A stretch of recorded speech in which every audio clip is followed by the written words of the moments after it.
नमस्कार मित्रांनो, मी स्वाती तोरसेकर एशा पृथ्वीमध्ये तुमचं स्वागत करते.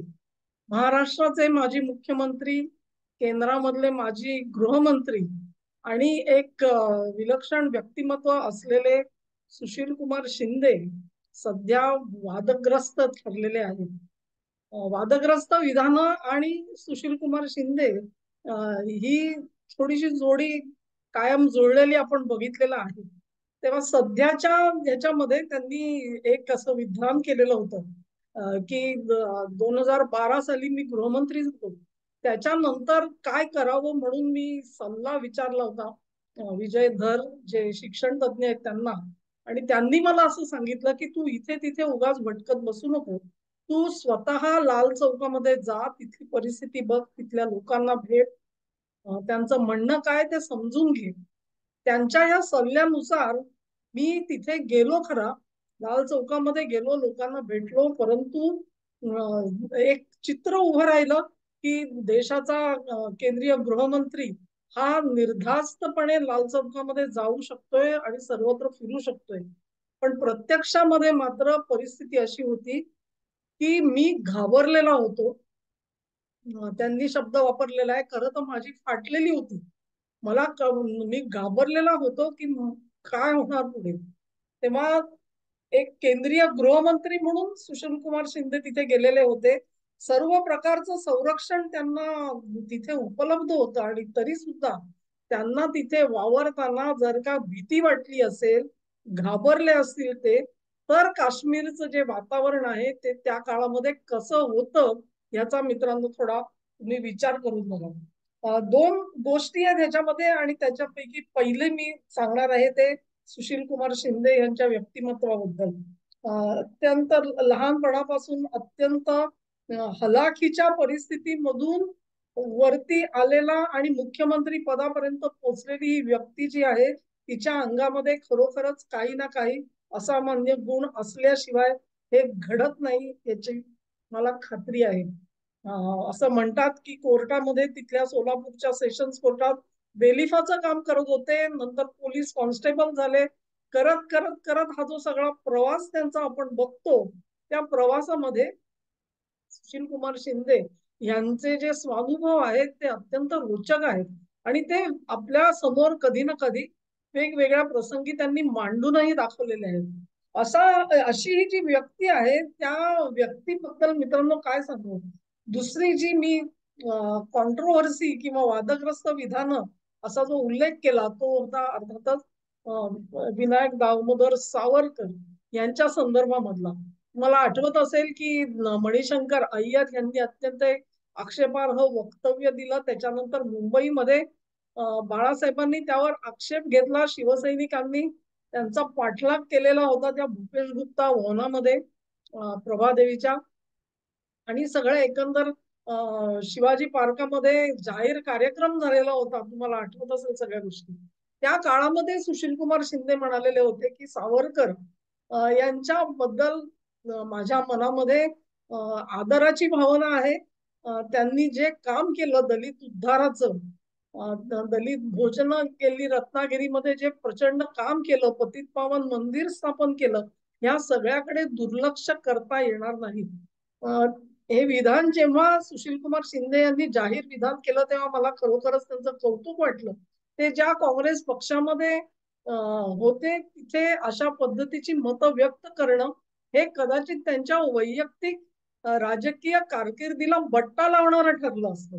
त्याही अगोदर असं म्हणतात की बऱ्याच दशकांपूर्वी सावरकरांच्या पुतळ्याच्या उद्घाटन प्रसंगी ते गेलेले होते आणि तिथे सुद्धा त्यांनी या देशभक्ताबद्दल गौरवोद्गार काढलेले होते.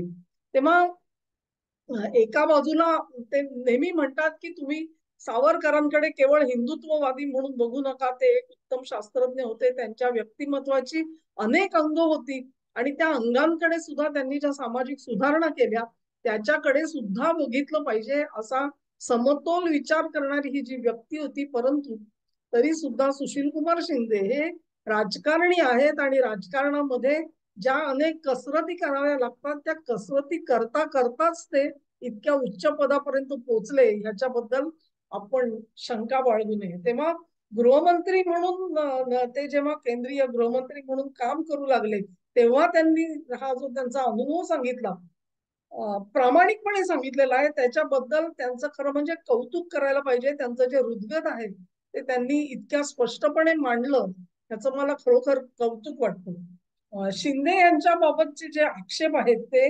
हिंदू टेररिझम, हिंदू दहशतवाद हा शब्द जो आहे तो उघडपणे 2012 नंतर शिंदे यांनी वापरला. त्याबाबतही ते असं म्हणतात की फायलीमध्ये सरकारच्या तसा उल्लेख होता आणि मी तसं बोलून गेलो, आणि असं स्पष्टीकरण ते देतात. परंतु या सगळ्या प्रकरणाकडे त्यांचा जो बघण्याचा दृष्टिकोन होता त्याच्यामुळे ते टीकेचं लक्ष त्यावेळेला बनलेले होते. आणि अशा पद्धतीने एक मी म्हणेन की जे गांधी घराणं आहे, 10 जनपदच्या अत्यंत जवळ असलेला माणूस म्हणून सुशील कुमार शिंदे यांच्याकडे बघितलं जातं. आणि काँग्रेसमध्ये त्यांना जी अनेक पदं मिळाली ती त्यांच्या निष्ठेमुळे मिळाली असंही म्हटलं जातं. त्यामुळे ही जी निष्ठा आहे त्या निष्ठेमुळे ते अनेकदा अशा गर्तेमध्ये सापडतात, भोवऱ्यात सापडतात. ही वस्तुस्थिती आहे मित्रांनो. अन्यथा या माणसाकडे सारासार विचार करण्याची निश्चित बुद्धी आहे, हे त्यांचा एकंदरीत प्रवासच दाखवून देतो. मला शिंद्यांबद्दल काहीही आक्षेप नाही. त्यांनी अत्यंत प्रामाणिकपणे सांगितलं. मी तिथे जायला घाबरलेला होतो. याचा अर्थ असा होता की श्रीनगरमध्ये तेव्हाची राजकीय परिस्थिती काय होती ह्याचा आपण जरूर विचार करू शकतो. ते साल 2012 जर का असेल तर त्याच्याही अगोदर पासून जेव्हा हा दहशतवाद प्रत्यक्षात सुरू झाला त्याही वेळेला नरेंद्र मोदी यांनी मुरली मनोहर जोशी यांच्या सोबत जो एक मोर्चा काढलेला होता आणि लाल चौकामध्ये तिरंगा फडकवून दाखवा असं आव्हान दिलेलं होतं दहशतवाद्यांनी. ते आव्हान स्वीकारून मोदी तिथे पोहोचले होते आणि त्यांनी तिकडे तिरंगा लहरावून दाखवलेला होता, फडकवून दाखवलेला होता. ही गोष्ट भारतातले लोक विसरलेले नाहीये.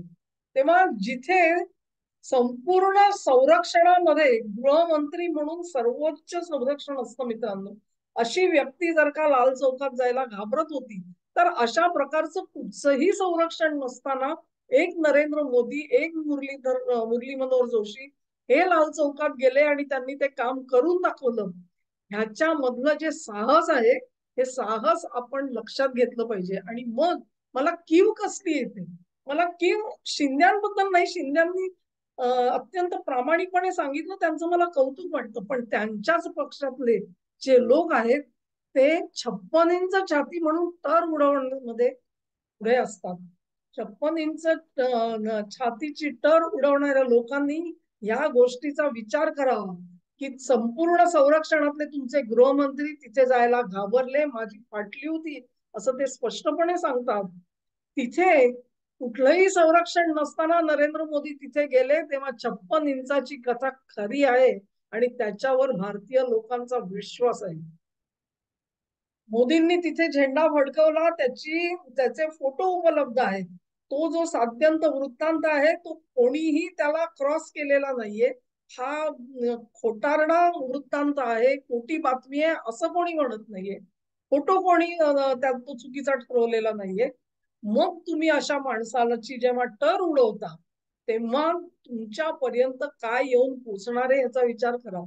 कुठेतरी काँग्रेस पक्ष असा विचार करायला त्यांच्या एक लक्षात आलेलं आहे की 99 जागा मिळाल्या खऱ्या, पण इथून पुढची प्रगती अशक्य आहे. जोपर्यंत मोदींची मतपेटी तुम्ही फोडत नाही तोपर्यंत तुमच्या मतपेटीत वाढ होणार नाही आणि ती वाढ होत नाही तोवर तुमच्या जागा वाढणार नाही. हे कुठेतरी डोक्यामध्ये घुसलेलं आहे.